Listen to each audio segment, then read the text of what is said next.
Baik, Assalamualaikum warahmatullahi wabarakatuh. Selamat pagi semuanya. Yang terhormat Bapak Dr. Haji Dadang Rahman Munandar, MPD, sebagai dosen pengampu mata kuliah pengelolaan pendidikan, dan terima kasih kepada teman-teman yang telah hadir pada hari ini. Saya dari kelompok 12 ingin mempresentasikan Merdeka Belajar Kampus Merdeka. Sebelumnya izinkan kami untuk memperkenalkan anggota kelompok kami. Nah, di sini ada Intan Febrianti Dewi Effendi dengan NPM 211063 10517 dan saya sendiri Intan Wahini Juliana dengan NPM 211063 10566. Next. Baik, di sini ada 7 pembahasan. Yang pertama ada pengertian, yang kedua konsep kampus merdeka, yang ketiga program utama, yang keempat bentuk kegiatan, yang kelima tujuan kampus merdeka, yang keenam kelebihan dan kekurangan kampus merdeka, dan yang ketujuh kebijakan dan implementasi kampus merdeka. Langsung saja kita masuk ke pembahasan pertama yang akan dibahas oleh rekan saya Intan. Untuk Intan dipersilahkan. Baik, terima kasih moderator. Yang pertama, saya akan membahas mengenai pengertian. Kampus Merdeka adalah memberi kebebasan dan otonomi kepada lembaga pendidikan dan merdeka dari birokratisasi. Dosen dibebaskan dalam birokrasi yang berbelit serta mahasiswa diberikan kebebasan untuk memilih bidang yang mereka sukai. Kampus Merdeka pada dasarnya menjadi sebuah konsep baru yang membiarkan mahasiswa mendapatkan kemerdekaan belajar di perguruan tinggi. Kampus Merdeka merupakan wujud pembelajaran di perguruan tinggi yang otonom dan fleksibel, sehingga tercipta kultur belajar yang inovatif, tidak mengekang, dan sesuai dengan kebutuhan mahasiswa. Kemudian yang kedua ada konsep kampus merdeka, di mana terdiri dari 1. Beragam waktu dan tempat, 2. Free choice, 3. Personalized learning, 4. Berbasis proyek, 5. Pengalaman lapangan, dan 6. Interpretasi data. Kemudian yang ketiga ada program utama, yaitu terdiri dari kemudahan pembukaan program studi baru, kemudian kemudahan perguruan tinggi negeri menjadi PTN berbadan, perubahan sistem akreditasi perguruan tinggi, dan hak belajar 3 semester di luar program studi. Yang keempat ada bentuk kegiatan, yaitu magang atau praktik kerja, melakukan penelitian, mengikuti pertukaran mahasiswa, melaksanakan proyek pengabdian kepada masyarakat desa, mengikuti program kemanusiaan, mengajar di satuan pendidikan, melakukan kegiatan kewirausahaan, dan membuat studi atau proyek independen. Kemudian yang kelima ada tujuan dari Kampus Merdeka, yaitu 1. Menciptakan link and match atau sebagai media yang menghubungkan dunia belajar dan dunia kerja. 2. Mewujudkan kualitas atau mutu pendidikan di Indonesia yang memiliki akhir atau memiliki tujuan yang pasti.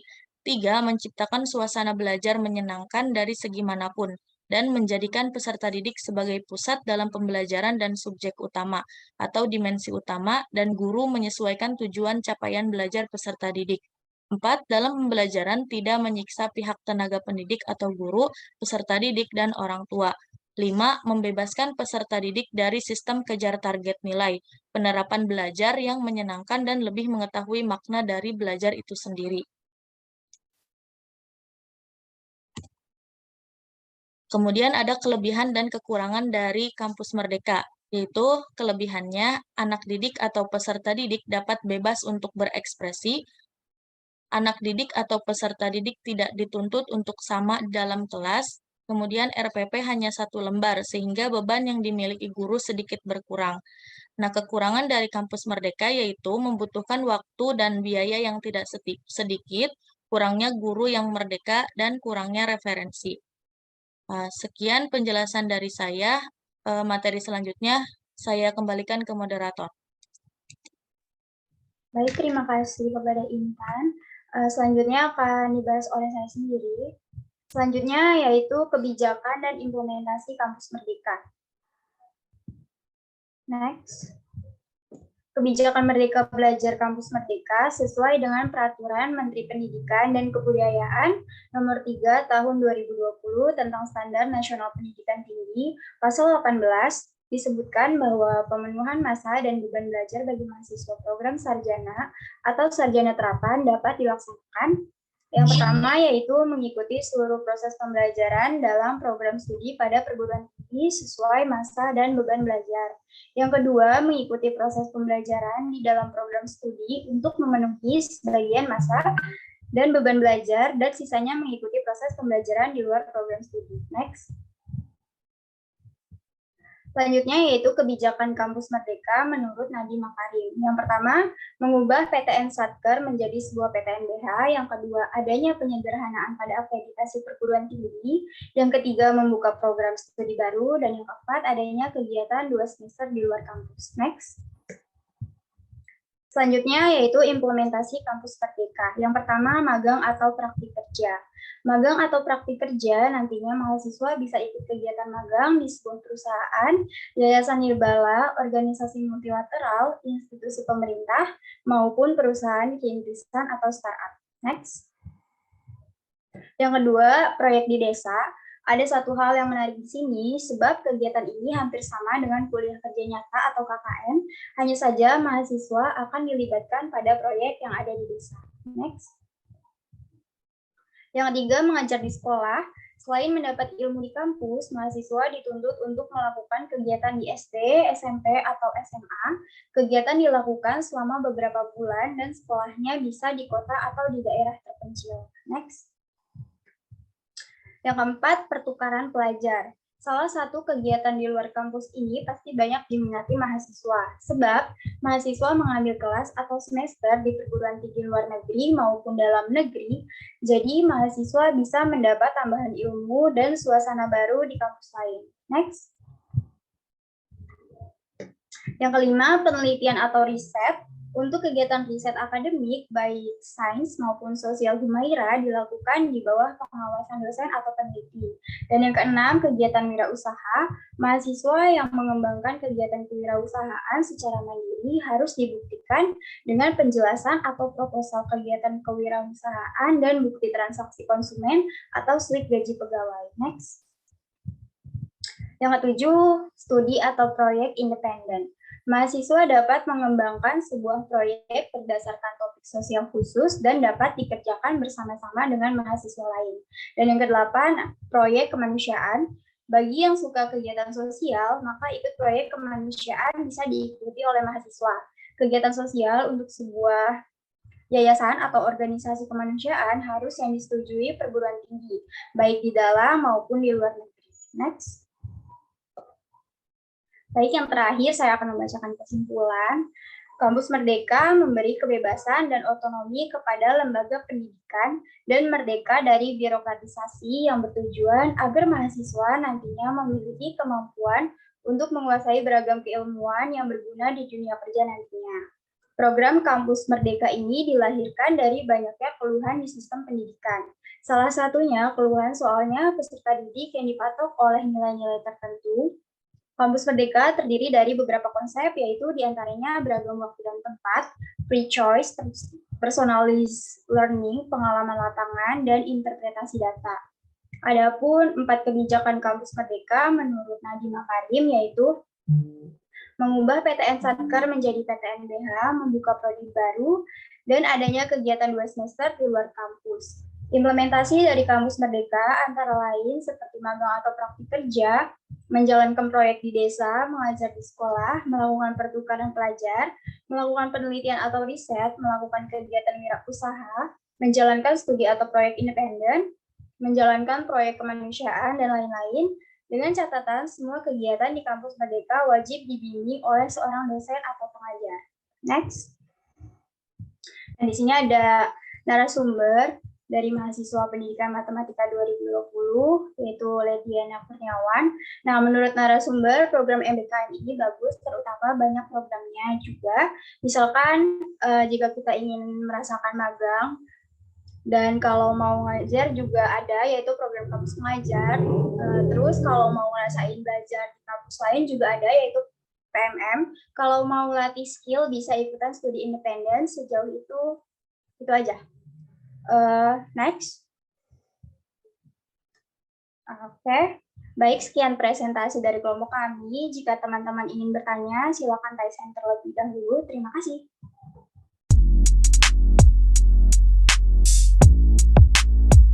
Baik, untuk pertanyaan pertama, silakan Zahro. Baik, moderator, izin masuk. Saya Zahro, perwakilan dari kelompok 7. Izin bertanya, dalam penerapan sebuah sistem baru kan, terutama MBKM ini, pasti ada suatu hambatan gitu. Nah, apa saja sih hambatan yang dirasakan oleh mahasiswa dan dosen dalam penerapan Merdeka Belajar Kampus Merdeka? Terima kasih. Baik, terima kasih Zahro. Yang kedua, silakan Penny. Baik, terima kasih moderator. Sebelumnya perkenalkan, nama saya Pena Piliani, perwakilan dari kelompok 4. Izin bertanya, membahas terkait MBKM, apa yang menjadi kunci keberhasilan implementasi kebijakan MBKM di perguruan itu sendiri. Terima kasih. Baik, terima kasih. Selanjutnya, silakan Vanessa. Baik, terima kasih moderator. Saya perwakilan dari kelompok 11. Izin bertanya, apakah bisa disebutkan kendala-kendala yang dihadapi baik oleh Kemendikbud sendiri maupun mahasiswa yang mengikuti program MBKM tersebut? Terima kasih. Baik, terima kasih. Selanjutnya, silakan Fitri. Terima kasih kepada moderator. Saya Fitri Arilhan dari kelompok 2. Izin bertanya, apakah dalam mengikuti implementasi Kampus Merdeka atau program dari Kampus Merdeka, kita sebagai mahasiswa bisa mengikuti lebih dari satu program? Terima kasih. Baik, terima kasih. Selanjutnya, silakan Anissa. Baik, terima kasih moderator. Perkenalkan, nama saya Anissa Dia Prameswari, perwakilan dari kelompok 9. Izin bertanya, selain dari 3 kelebihan yang telah disebutkan, apakah ada kelebihan yang lain mengenai Merdeka Belajar Kampus Merdeka? Terima kasih. Baik, terima kasih. Selanjutnya, silakan Michelle. Baik, izin bertanya, saya Michelle dari kelompok 3. Di sini apakah program MBKM ini wajib diikuti mahasiswa? Jika tidak, bagaimana dengan mahasiswa yang tidak mengikuti program MBKM tersebut? Jadi, tujuan dari program ini tidak tercapai sebagaimana mestinya. Terima kasih. Baik, terima kasih. Selanjutnya, silakan Sylvia. Baik, terima kasih moderator. Saya Sylvia, perwakilan dari kelompok 1. Izin bertanya, bagaimana implikasi SKS kampus mengajar terhadap biaya perkuliahan dari perguruan tinggi swasta? Terima kasih. Baik, terima kasih. Selanjutnya, silakan Ali. Baik, terima kasih moderator. Saya Ali Akbar, perwakilan dari kelompok 8, ingin bertanya. Apakah sudah ditemukan solusi untuk menutupi kekurangan yang ada dalam MBKM?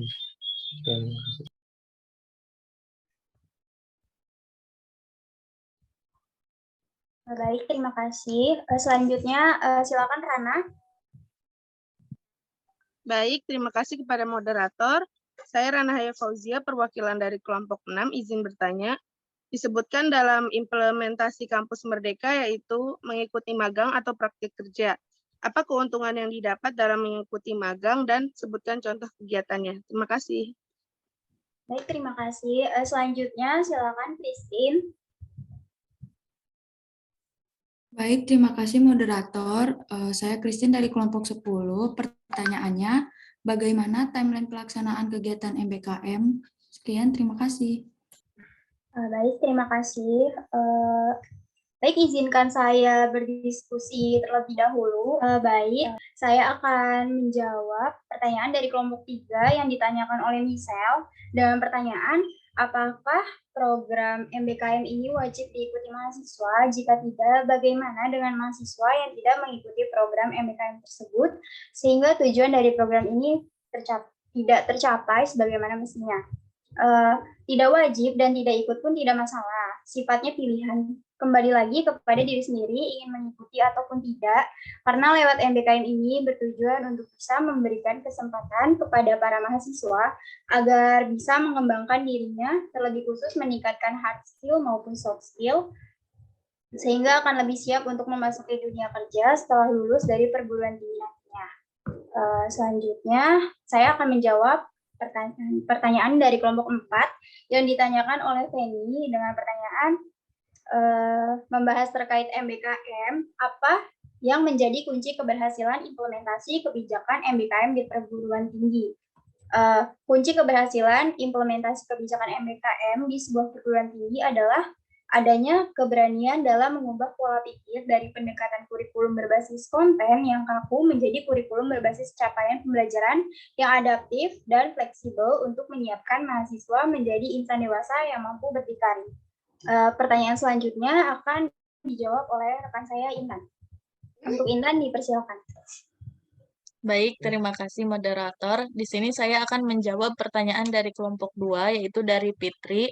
Pertanyaannya, apakah dalam mengikuti implementasi Kampus Merdeka atau program dari Kampus Merdeka, kita sebagai mahasiswa bisa mengikutinya lebih dari satu program? Jawabannya, mahasiswa boleh mendaftar ke lebih dari satu program di periode yang sama atau di satu semester yang sama. Namun, mahasiswa hanya bisa memilih atau aktif dalam satu program saja dalam periode yang sama. Nah, jadi misalkan pada MBKM semester sekarang kita mendaftar ke program magang dan kampus merdeka. Nah, ketika itu keduanya kita lolos. Nah, di sini kita hanya bisa memilih salah satu saja, yaitu memilih antara magang atau kampus merdeka saja. Nah, tidak diperbolehkan untuk mengikuti keduanya secara bersamaan dalam satu periode atau satu semester. Serta jika pada periode pertama atau semester sekarang kita telah mengikuti program magang, nah, jika kita daftar lagi di semester selanjutnya, kita boleh mengikuti MBKM lagi, tapi tidak boleh memilih program magang lagi gitu. Jadi kita memilih program yang berbeda. Jadi tidak diperkenankan untuk memilih program yang sama lagi. Nah, selanjutnya saya akan menjawab pertanyaan dari kelompok 9, yaitu dari Anissa Diah. Pertanyaannya, selain dari 3 kelebihan yang telah disebutkan, apakah ada kelebihan yang lain mengenai Merdeka Belajar Kampus Merdeka? Jawabannya, kelebihan program Merdeka Belajar Kampus Merdeka yang lain yaitu satu, menjadikan dunia perkuliahan lebih fleksibel, di mana Menteri Pendidikan Indonesia, Nadiem Makarim, mengungkapkan bahwa tujuan utama dari program Merdeka Belajar adalah melepas belenggu kampus agar lebih mudah bergerak, sehingga para mahasiswa bisa belajar lebih dalam mengetahui perannya sebagai mahasiswa dengan baik. Yang kedua, memberikan kesempatan mahasiswa untuk mendalami studi yang diambil. Apabila mahasiswa mampu mendalami studi yang diambil, pasti akan membawa hawa segar bagi perguruan tinggi dan tentunya bagi mahasiswa itu sendiri. Selain ilmu yang sudah didapat, pengalaman pun juga akan membuat mereka lebih maju dan memiliki pemikiran yang luas. Yang ketiga, memberikan wadah kepada mahasiswa untuk terjun ke masyarakat. Nah, mahasiswa nantinya akan memberikan pelayanan dan pengabdian kepada masyarakat sekitar, sehingga mahasiswa yang terjun langsung di masyarakat akan mampu dan siap menerapkan diri di lingkungan masyarakat nantinya. Kemudian yang keempat, mahasiswa bisa mempersiapkan diri untuk terjun di dunia kerja, yaitu mahasiswa diharapkan akan menyesuaikan diri mereka di lingkungan luar kampus, seperti halnya di dunia kerja, yaitu seperti mengikuti program magang secara berkala. Sekian dari saya kembalikan ke moderator. Baik, mungkin itu saja pertanyaan yang dapat kami jawab. Cukup sekian presentasi dari kelompok kami. Kurang lebihnya mohon maaf. Wassalamualaikum warahmatullahi wabarakatuh.